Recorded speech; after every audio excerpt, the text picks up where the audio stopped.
श्री स्वामी समर्थ. जय जय स्वामी समर्थ. पौष कृष्ण पक्ष पहिली तिथी मंगळवारी पुनर्वसू नक्षत्रावर, विष्कंभ योगावर, बालव कर्णावर, मकर लग्नावर सकाळी 8:20 सूर्याचे मकर संक्रमण होत आहे. येणारी संक्रांत बसलेली असून कुमारी अवस्थेत आहे.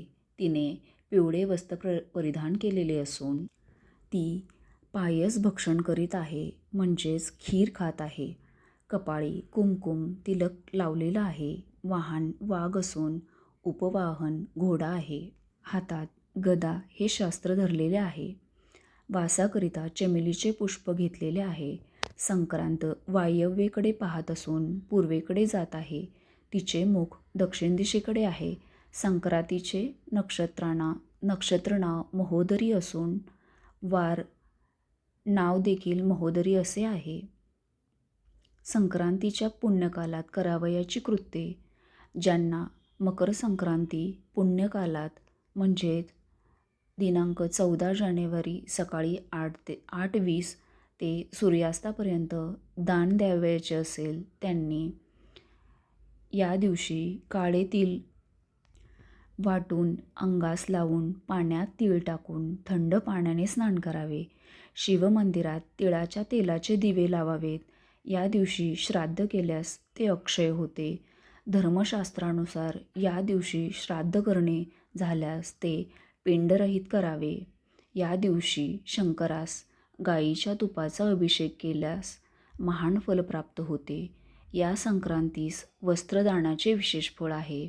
या दिवशी धातूच्या एका पात्रात तीळ व दुसऱ्या पात्रात तांदूळाची खीर भरून ती पात्रे ब्राह्मणास दक्षिणेसह दान दिल्यास मनःशांती मिळते. संक्रांती पुण्यकालात पुढील गोष्टी वर्ज्य कराव्यात. तेलात तळलेले पदार्थ खाणे, गायीची धार काढणे, विवाह इत्यादी शुभ कामे, स्त्रीसंग, गरम पाण्याने स्नान करणे हे सर्व टाळावे.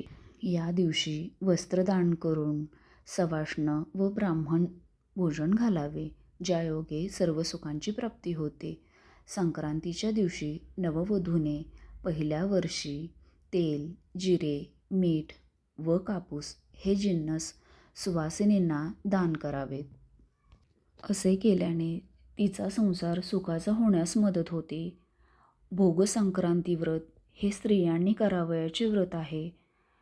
स्त्रियांनी करावयाच्या या व्रतात सुवासिनी स्त्रियांना काजळ, अत्तर, केशर, फुले, विडा, फळे इत्यादी पदार्थ दान करावेत. हे दान केल्याने तिला अखंड सौभाग्य प्राप्ती होते. धन्यवाद. अशाच माहितीसाठी लाईक करा, शेअर करा, सबस्क्राईब करा. नवीन व्हिडिओसाठी बेल आयकॉन दाबा.